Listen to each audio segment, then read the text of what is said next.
Welcome to the hottest movie review on the internet today, the A-List Review.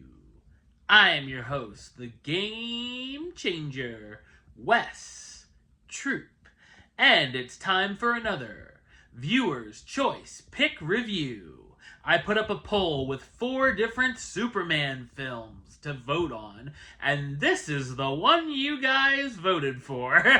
It's an interesting choice. So we're going to head back into the mint-flavored time machine to the year 2006 and take a look at Brandon Routh's turn as the hero. My review of the 2006 superhero film, Superman Returns, coming up now.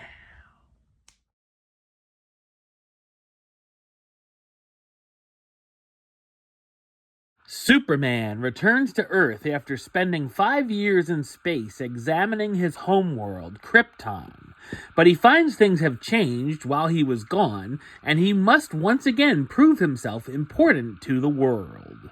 So what did I think of Superman Returns? I thought it's a decent and mostly appealing superhero film. It serves as an homage sequel to Superman and Superman 2, ignoring the events of Superman 3 and 4, The Quest for Peace. The film is directed by Bryan Singer, who's also known for directing films such as The Usual Suspects, X-Men, X2, X-Men Days of Future Past, and Bohemian Rhapsody. Singer brings in a ton of close-up shots, and the color palette here looks dull and dreary. The action sequences can be exciting, most notably the scene where Superman saves a plane from crashing. In fact, the Man of Steel does a lot of saving throughout the film, and unlike many other superhero movies, doesn't do much fighting. The special effects and visuals look good here for their time, and I enjoyed the flying sequences. Another fantastic scene is when our hero is stopping a bank heist, and one of the robbers shoots him and the bullet bounces off his eye. The story sees Superman return to Earth after disappearing to investigate the location where astronomers believe to be the remains of Krypton, his home planet. After it being a wild goose chase, he's now back on Earth and returns to the Daily Planet as a reporter. It's an interesting idea, but they certainly could have done more diving into the repercussions of the hero missing. This is a film that plays things very safe, is predictable, and recycles a lot of ideas from the original Superman film.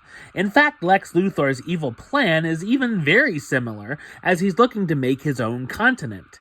Brandon Routh had some big boots to fill, taking over for the late Christopher Reeve, who to many was and will always be Superman.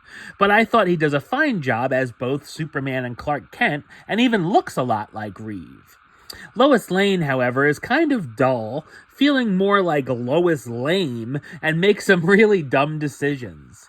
She also has a fiancé, Richard, as well as a son, Jason, which is a surprise to Clark. Things get kind of stalkerish at times as we see Clark using his powers to creep on Lois. The chemistry between Superman and Lois feels off and awkward as well. Speaking of creeps, Kevin Spacey does give us a memorable version of Lex Luthor, and of course gave us the infamous "wrong" meme. The humor can be very hit and miss. While there are a few chuckle-worthy jokes, others are eye-rollingly bad. Clocking in at 2.5 hours, the runtime is way too long, overstays its welcome, and could have been cut down by at least 30 minutes. The pacing can be very slow and drip like molasses. The musical score by John Ottman is well done, and of course the main theme by John Williams still rocks.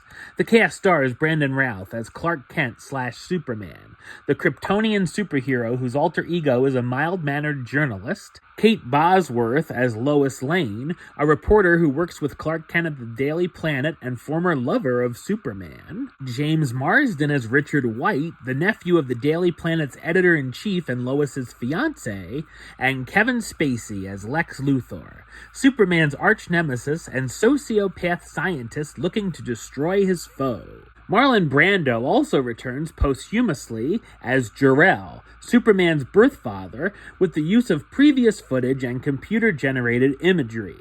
While it's not a groundbreaking entry in the superhero genre, Superman Returns has some exciting action and fun performances that make it just squeak by with a mild recommendation from me. Number-wise, I'm going to give it a 6 out of 10, which gives it the A-list rating of do it. It's a small do it, but a do it nonetheless. Alright, well that's the show. I'll be back with another review very soon. But until then, don't forget to like, comment, and subscribe right here on YouTube. YouTube.com/WestsideOf515. Like the show on Facebook, Facebook.com/WestTroopAlist. And of course, you can follow me on the Instagram and Letterboxd @WesAlist. Until next time, Troop out.